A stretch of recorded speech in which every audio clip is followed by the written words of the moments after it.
Guys, good morning, welcome back to my channel Parineeta official. কেমন আছো তোমরা সবাই? আশা করছি তোমরা সকলে ভালো আছো, আর আমিও কিন্তু ভালো আছি। তো গাইস, তোমাদের জন্য কিন্তু আমার আরও একটা নতুন ব্লগ ভিডিও নিয়ে চলে এসেছি।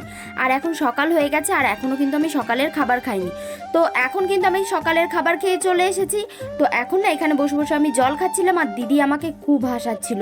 আর জানোই তো তোমরা সবাই যে আমার ক্যামেরাম্যান কিন্তু আমার দিদি আর বোন।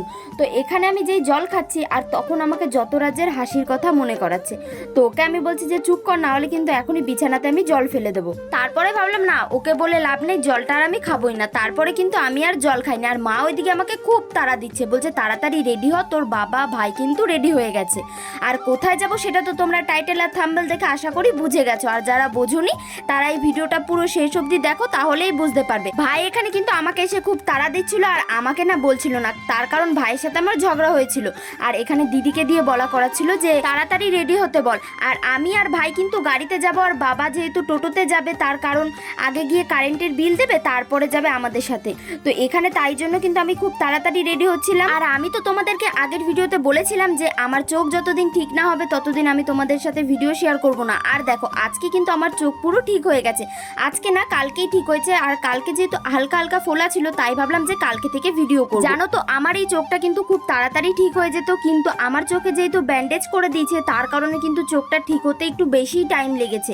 আর এখানে দিদিকে আমি বলছিলাম যে আমার চুলটা একটু তাড়াতাড়ি বেঁধে দে, কারণ ভাই অনেকক্ষণ ধরে রেডি হয়ে বসে রয়েছে।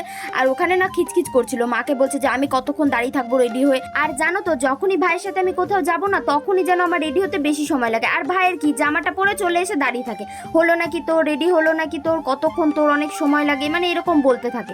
তো এবার তোমাদেরকে আমি বলি যে আমরা সবাই মিলে কোথায় যাচ্ছি। না না, সবাই নয়, আমি, বাবা আর ভাই। ভাইয়ের যেহেতু কিছুদিন আগে জন্মদিন ছিল, সেটা তো তোমরা সবাই জানো।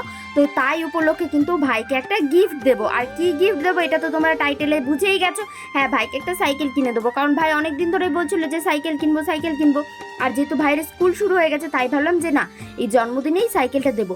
আর জন্মদিনের পরেই তো আমার চোখের এই অবস্থা হয়েছিল, তাই কিন্তু আর জন্মদিনের গিফটটা ডিউ ছিল ভাই। তো বাবা বললো যেহেতু আজকে তোর চোখটা ঠিক হয়ে গেছে, তো চল গিয়ে সাইকেলটা কিনে নিয়ে আসি। তো বললাম যে ঠিক আছে তাহলে চলো। আর আমি না আজকে সকালেই মা বলছে যে আজকে ওয়েদারটাও ভালো আছে, কারণ কদিন ধরে এত বৃষ্টি পড়ছে না, তার কারণে আর বাইরে বেরোচ্ছিলাম না। তাই কিন্তু আজকে আমি আর ভাই বাবা মিলে যাচ্ছি ভাইয়ের সাইকেল আনতে। তো তোমরা কিন্তু ভিডিওটা দেখো, তাহলে বুঝতে পারবে যে ভিডিওটা কতটা ভালো হতে চলেছে। আর ভাই জন্মদিনে কি কি গিফট পেয়েছে সেটাও কিন্তু এই ব্লগেই তোমাদেরকে দেখাবো। আমি ভেবেছিলাম ভাইয়ের বার্থডের গিফট আনবক্সিং এর ভিডিওটা তার পরের দিনই আপলোড করব, কিন্তু আমার না ওই ভিডিওটা করাই হয়নি, কারণ তার পরের দিন মামিরা সবাই ছিল, তাই করা হয়নি। আর মামিরা চলে যাওয়ার পরেই তো আমার চোখের এই অবস্থা হয়েছিল, তার কারণে আমি আর ভিডিওটা করতেই পারিনি। যাই হোক, এখন কিন্তু আমি আপাতত রেডি হয়ে গেছি, আর চলো বেরোই, কারণ বাইরে কিন্তু ভাই দাঁড়িয়ে রয়েছে গাড়ি নিয়ে। আর বাইরে আজকে একটু রোদ দিয়েছে, আর ওই রোদের মধ্যে দাঁড়িয়ে রয়েছে জন্য কিন্তু ওর নাকি মাথাটা বেশি গরম হয়ে গেছে। তো আমি মাকে বললাম যে ওকে একটু তাড়াতাড়ি ঘরে নিয়ে আসো, না হলে আমি গেলে আমাকে চিৎকার করে ফাটিয়ে দেবে। আর আজকে যেহেতু ভাইয়ের সাথে আমার ঝগড়া হয়েছে, তাই কিন্তু আমাকে আর বেশি কিছু বলতে পারছে না, সব মাকে দিয়ে দিদিকে দিয়ে বলা করাচ্ছে। দিদি এখানে বলছে যে তুই আমাকে কেন বলছিস, তুই একেবারে দিদিকে বল, মানে আমার কথা বলছে যে ওকে বল। আর আমার সাথে যেহেতু ভাইয়ের ঝগড়া হয়েছে, তাই কিন্তু আমাকে বেশি কিছু বলতে পারেনি। আর এখানে আকাশটা দেখতে কার কার ভালো লাগছে সেটা কিন্তু আমাকে কমেন্টে জানিও। আর এই রাস্তা দিয়ে যাওয়ার সময় কিন্তু আমি আগের থেকে ভাইয়ের সাথে কথা বললাম, ভাইকে বললাম যে থাক থাক, আর রাগ করে লাভ নেই, আজকে গিফট আনতে যাচ্ছিস, একটু হাসি মুখে থাক।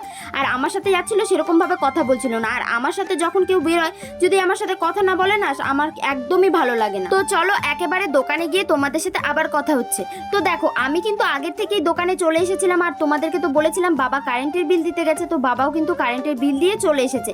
আর এখন কিন্তু আমাদের নিয়ে যাচ্ছে ওপরতলাতে, কারণ আমিও ওই সাইকেল যখন কিনেছিলাম, আমি কিন্তু এই দোকানটা থেকেই কিনেছিলাম। আর এখন কিন্তু আমি বাবা ভাই মিলে চলে এসেছি ওপরে। আর দেখো কত রকমের সাইকেল আছে। আর ভাইকে এখানে বলছিলাম যে তুই তোর পছন্দ মতো সাইকেল নে।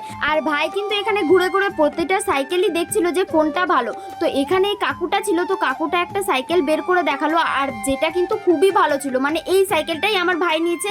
আর আমারও পছন্দ হয়েছে, বাবারও পছন্দ হয়েছে। আর যে নেবে মানে আমার ভাই তো খুবই পছন্দ হয়েছে। আর দেখো এখন কিন্তু সাইকেলটা নিচে নিয়ে চলে এসেছে। আর এখানে না সাইকেলের কত দাম ছিল তো সেটাই লিখছিল। তো ভাইকে বললো যে তুমি তোমার মনের মতো করে সার্ভিসিং করি নাও। তো সার্ভিসিং করতে এখন সাইকেলটা নিয়ে চলে গেল, আর আমি বাবা মিলে দোকানে বসে রয়েছি। আর দেখো এখানে কিন্তু টাকাটা আমার হাতে দিয়েছে, বাবা বললো যে তুই টাকাটা দিয়ে দে। তো দেখো এখন কিন্তু সার্ভিসিং করে নিয়ে চলে এসেছে, আর ভাই বলছিল যে আমি কিন্তু সাইকেল কিনে নিয়ে চালিয়েই বাড়িতে যাব। আর ভাই কিন্তু ওইদিকে বাড়ি চলে গেছে, আর আমরাও চলে এসেছি। বাড়িতে এসে তোমাদেরকে তো প্রথমে বললামই যে ভাই আজকে কি কি গিফট পেয়েছে সেগুলোও তোমাদেরকে দেখাবো। প্রথমে তো একটা গিফট তোমরা দেখে নিয়েছো, মানে সাইকেল যেটা বাবা কিনে দিয়েছে। আর এখানে যারা এসেছিল ওর জন্মদিনে তো তারা গিফট দিয়েছে, আর বেশিরভাগই কিন্তু এখানে ছিল টি শার্ট, তাও তোমাদেরকে দেখাবো। আর দেখো এখন যেটা আমার হাতে রয়েছে এটা ছিল একটা ওয়ালেট, যেটা খুবই সুন্দর ছিল, আমার তো ভীষণ পছন্দ হয়েছে। এটা যদি মেয়েদের হতো তো এটা কিন্তু আমি নিয়ে নিতাম।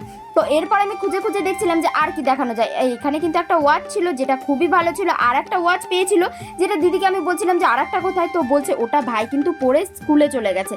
আর এখানে দেখো একটা টি শার্ট পেয়েছে, দুটো টি শার্ট মানে অনেকগুলো, এরপরে যতগুলো দেখবে শার্ট আর টি শার্ট পেয়েছে। আর যেই গিফটগুলো ছিল মানে আরও অনেকগুলো টি শার্ট পেয়েছে, যেগুলো কিন্তু আমি খুঁজে পাচ্ছি না, মানে 2-3টে এখনো আছে, ভাই কোথায় রেখেছে আমি ঠিক জানি না, তাই কিন্তু ওগুলো তোমাদেরকে দেখাতে পারলাম না। আর হাতের সামনে যে কটা পেয়েছি সেগুলোই কিন্তু আমি তোমাদেরকে দেখালাম। আর এখানে না আমি এই টি শার্টটা দেখি আবার ভাঁজ করে রেখে দিচ্ছিলাম, কারণ এলোমেলো করে রাখছিলাম জন্য আমাকে আবার দিদি চিল্লাচ্ছিল।